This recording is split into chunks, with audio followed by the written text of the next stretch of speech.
आज मातृभूमि से, नमस्कार। भारत भूमि से सबसे दूर है, लेकिन भारतवासियों के दिलों के सबसे करीब है। आपके नाम में भी शुभ है और आपकी यात्रा नए युग का शुभ आरंभ भी है। इस समय बात हम दोनों कर रहे हैं, लेकिन मेरे साथ 140 करोड़ भारतवासियों की भावनाएं भी हैं। मेरी आवाज में सभी भारतीयों का उत्साह और उमंग शामिल है। अंतरिक्ष में भारत का परचम लहराने के लिए मैं आपको हार्दिक बधाई और शुभकामनाएं देता हूं। मैं ज्यादा समय नहीं ले रहा हूं, तो सबसे पहले तो ये बताइए, वहां सब कुशल मंगल है? आपकी तबीयत ठीक है? जी प्रधानमंत्री जी, बहुत बहुत धन्यवाद आपकी विशेष का और 140 करोड़ मेरे देशवासियों की विशेष का। मैं यहाँ बिल्कुल ठीक हूँ, सुरक्षित हूँ। आप सबके आशीर्वाद और प्यार की वजह से बहुत अच्छा लग रहा है। बहुत नया एक्सपीरियंस है ये, और कहीं ना कहीं बहुत सारी चीज़ें ऐसी हो रही हैं जो दर्शाती हैं कि मैं और मेरे जैसे बहुत सारे लोग हमारे देश में और हमारा भारत किस दिशा में जा रहा है। ये जो मेरी यात्रा है, ये पृथ्वी से ऑर्बिट की 400 किलोमीटर तक की जो छोटी सी यात्रा है, ये सिर्फ मेरी नहीं है। मुझे लगता है कहीं ना कहीं हमारे देश की भी यात्रा है। बिकॉज जब मैं छोटा था, मैं कभी सोच नहीं पाया कि मैं एस्ट्रोनॉट बन सकता हूँ, लेकिन मुझे लगता है आपके नेतृत्व में आज का भारत ये मौका देता है और उन सपनों को साकार करने का भी मौका देता है। तो ये बहुत बड़ी उपलब्धि है मेरे लिए, और मैं बहुत गर्व फील कर रहा हूँ कि मैं यहाँ पे अपने देश का प्रतिनिधित्व कर पा रहा हूँ। धन्यवाद प्रधानमंत्री जी। शुभ। आप दूर अंतरिक्ष में है, जहां ग्रेविटी ना के बराबर है, पर हर भारतीय देख रहा है कि आप कितने डाउन टू अर्थ है। आप जो गाजर का हलवा ले गए हैं, क्या उससे अपने साथियों को खिलाया?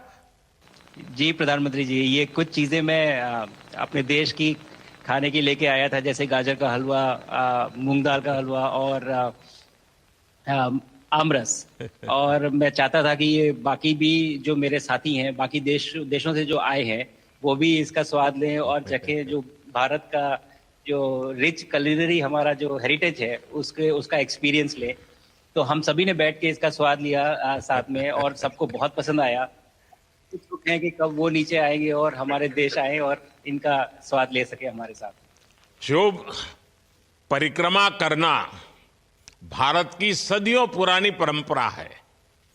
आपको तो पृथ्वी माता की परिक्रमा का सौभाग्य मिला है। अभी आप पृथ्वी के किस भाग के ऊपर से गुजर रहे होंगे? जी प्रधानमंत्री जी, इस समय तो मेरे पास ये इंफॉर्मेशन उपलब्ध नहीं है, लेकिन थोड़ी देर पहले मैं खिड़की से, विंडो से बाहर देख रहा था, तो हम लोग हवाई के ऊपर से गुजर रहे थे। और हम दिन में 16 बार परिक्रमा करते हैं। 16 सूर्योदय और 16 संन्यास, सनराइज और सनसेट हम देखते हैं ऑर्बिट से। और बहुत ही अचंभित कर देने वाला ये पूरा प्रोसेस है। इस परिक्रमा में, इस तेज गति में, जिस हम इस समय करीब 28,000 किलोमीटर प्रति घंटे की रफ्तार से चल रहे हैं आपसे बात करते वक्त, और ये गति पता नहीं चलती क्योंकि हम तो अंदर हैं, लेकिन कहीं ना कहीं ये गति जरूर दिखाती है कि हमारा देश कितनी गति से आगे बढ़ रहा है इस समय, कि हम यहाँ पहुंचे हैं और अब यहाँ से और आगे जाना है। अच्छा शुभ, अंतरिक्ष की विशालता देखकर सबसे पहला विचार क्या आया आपको? प्रधानमंत्री जी, सच में बोलो तो जब पहली बार हम लोग ऑर्बिट में पहुंचे, अंतरिक्ष में पहुंचे, तो पहला जो व्यू था वो पृथ्वी का था। और पृथ्वी को बाहर से देख के जो पहला ख्याल और पहला जो थॉट मन में आया वो ये था कि पृथ्वी बिल्कुल एक दिखती है। मतलब बाहर से कोई सीमा रेखा नहीं दिखाई देती, कोई बॉर्डर नहीं दिखाई देता। और दूसरी चीज जो बहुत नोटिसेबल थी, जब पहली बार भारत को देखा तो हम मैप पे पढ़ते हैं भारत को, हम देखते हैं बाकी देशों का आकार कितना बड़ा है, हमारा आकार कैसा है, वो मैप पे देखते हैं, लेकिन वो सही नहीं होता, क्योंकि वो एक हम 3D ऑब्जेक्ट को 2D यानी पेपर पे हम उतारते हैं। भारत सच में बहुत भव्य दिखता है, बहुत बड़ा दिखता है, जितना हम मैप पे देखते हैं उससे कहीं ज्यादा बड़ा। और जो वननेस की फीलिंग है, पृथ्वी की वननेस की फीलिंग है, जो हमारा भी मोटो है कि अनेकता में एकता, वो बिल्कुल उसका महत्व ऐसा समझ में आता है बाहर से देखने में कि लगता है कि कोई बॉर्डर एग्जिस्ट ही नहीं करता, कोई राज्य नहीं एग्जिस्ट करता, कंट्रीज नहीं एग्जिस्ट करती। फाइनली हम सब ह्यूमैनिटी का पार्ट है और अर्थ हमारा एक घर है और हम सब के सब उसके सिटीजन्स हैं। शुभांशु, स्पेस स्टेशन पर जाने वाले आप पहले भारतीय हैं। आपने जबरदस्त मेहनत की है, लंबी ट्रेनिंग करके गए हैं। अब आप रियल सिचुएशन में हैं, सच में अंतरिक्ष में हैं। वहां की परिस्थितियां कितनी अलग हैं, कैसे एडप्ट कर रहे हैं? यहाँ पे तो सब कुछ ही अलग है प्रधानमंत्री जी। ट्रेनिंग की हमने पिछले पूरे 1 साल में, सारे सिस्टम्स के बारे में मुझे पता था, सारे प्रोसेस के बारे में मुझे पता था, एक्सपेरिमेंट्स के बारे में मुझे पता था, लेकिन यहाँ आते ही सडनली सब चेंज हो गया। बिकॉज हमारे शरीर को ग्रेविटी में रहने की इतनी आदत हो जाती है कि हर एक चीज उससे डिसाइड होती है। पर यहाँ आने के बाद चूंकि ग्रेविटी माइक्रो ग्रेविटी है, एब्सेंट है, तो छोटी छोटी चीजें भी बहुत मुश्किल हो जाती हैं। अभी आपसे बात करते वक्त मैंने अपने पैरों को बांध रखा है, नहीं तो मैं ऊपर चला जाऊंगा। और माइक को भी जैसे छोटी चीजें हैं, इसको छोड़ के दूं तो भी ये ऐसे फ्लोट करता रहता है। पानी पीना, पैदल चलना, सोना बहुत बड़ा चैलेंज है। आप छत पे सो सकते हैं, आप दीवारों पे सो सकते हैं, आप जमीन पे सो सकते हैं। तो पता सब कुछ होता है प्रधानमंत्री जी, ट्रेनिंग अच्छी है, लेकिन वातावरण चेंज होता है तो थोड़ा सा यूज्ड टू होने में 1-2 दिन लगते हैं, बट फिर ठीक हो जाता है। भारत की ताकत साइंस और स्पिरिचुअलिटी दोनों है। आप अंतरिक्ष यात्रा पर हैं, लेकिन भारत की यात्रा भी चल रही होगी, भीतर में भारत दौड़ता होगा।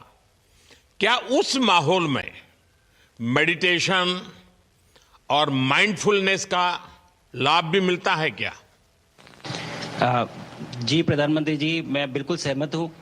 मैं कहीं ना कहीं ये मानता हूँ कि भारत ऑलरेडी दौड़ रहा है और ये मिशन तो केवल एक पहली सीढ़ी है उस एक बड़ी दौड़ का, और हम जरूर आगे पहुंच रहे हैं और अंतरिक्ष में हमारे खुद के स्टेशन भी होंगे और बहुत सारे लोग पहुंचेंगे।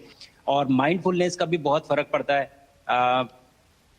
बहुत सारी सिचुएशंस ऐसी होती हैं नॉर्मल ट्रेनिंग के दौरान भी या फिर लॉन्च के दौरान भी, जो बहुत स्ट्रेसफुल होती हैं, और माइंडफुलनेस से आप अपने आप को उन सिचुएशंस में शांत रख पाते हैं और अपने आप को काम रखते हैं, अपने आप को शांत रखते हैं, तो आप अच्छे डिसीजन ले पाते हैं। कहते हैं कि दौड़ते हुए भोजन कोई भी नहीं कर सकता, तो जितना आप शांत रहेंगे उतना ही अच्छे से आप डिसीजन ले पाएंगे। तो आई थिंक माइंडफुलनेस का बहुत इंपॉर्टेंट रोल होता है इन चीज़ों में।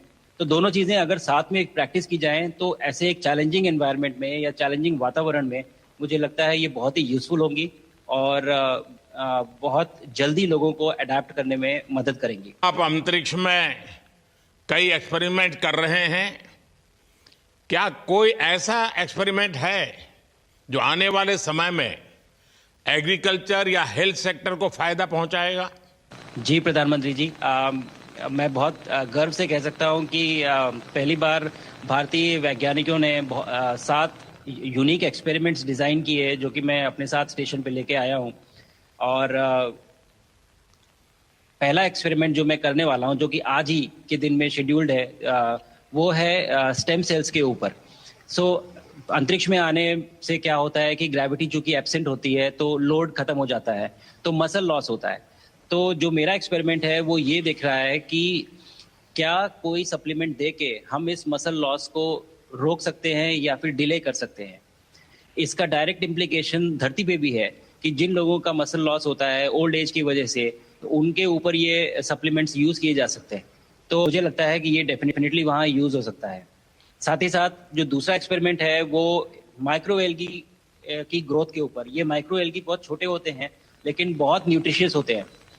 तो अगर हम इनकी ग्रोथ देख सकते हैं यहाँ पे और ऐसा प्रोसेस इजाद करें कि ये ज़्यादा तादाद में हम इन्हें उगा सकें और न्यूट्रिशन हम प्रोवाइड कर सकें, तो कहीं ना कहीं ये फूड सिक्योरिटी के लिए भी बहुत काम आएगा धरती के ऊपर। सबसे बड़ा एडवांटेज जो है स्पेस का वो ये है कि ये जो प्रोसेस है यहाँ पे बहुत जल्दी होते हैं, तो हमें महीनों तक या सालों तक वेट करने की जरूरत नहीं होती।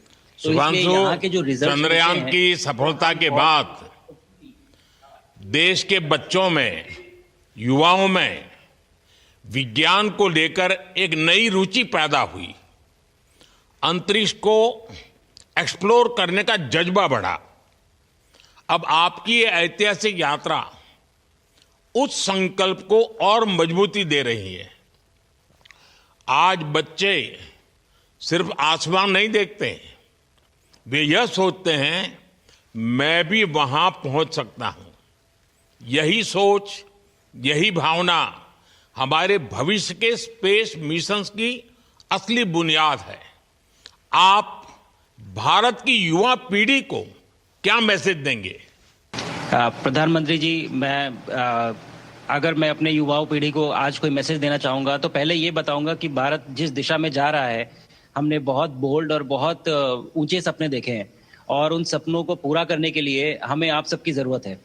तो उस ज़रूरत को पूरा करने के लिए मैं ये कहूँगा कि सक्सेस का कोई एक रास्ता नहीं होता कि आप कभी कोई एक रास्ता लेता है, कोई दूसरा रास्ता लेता है, लेकिन एक चीज़ जो हर रास्ते में कॉमन होती है वो ये होती है कि आप कभी कोशिश मत छोड़िए, नेवर स्टॉप ट्राइंग। अगर आपने ये मूल मंत्र अपना लिया कि आप किसी भी रास्ते पे हो, कहीं पे भी हो, लेकिन आप कभी गिव अप नहीं करेंगे, तो सक्सेस चाहे आज आए या कल आए पर आएगी जरूर। मुझे पक्का विश्वास है कि आपकी ये बातें देश के युवाओं को बहुत ही अच्छी लगेगी। और आप तो मुझे भली भांति जानते हैं, जब भी किसी से बात होती है तो मैं होमवर्क जरूर देता हूं। हमें मिशन गगनयान को आगे बढ़ाना है, हमें अपना खुद का स्पेस स्टेशन बनाना है और चंद्रमा पर भारतीय एस्ट्रोनॉट की लैंडिंग भी करानी है। इन सारे मिशंस में आपके अनुभव बहुत काम आने वाले हैं। हमसे जुड़े रहने के लिए हमारे YouTube चैनल को सब्सक्राइब करें और नई वीडियो की नोटिफिकेशन के लिए बेल आइकॉन को दबाएं।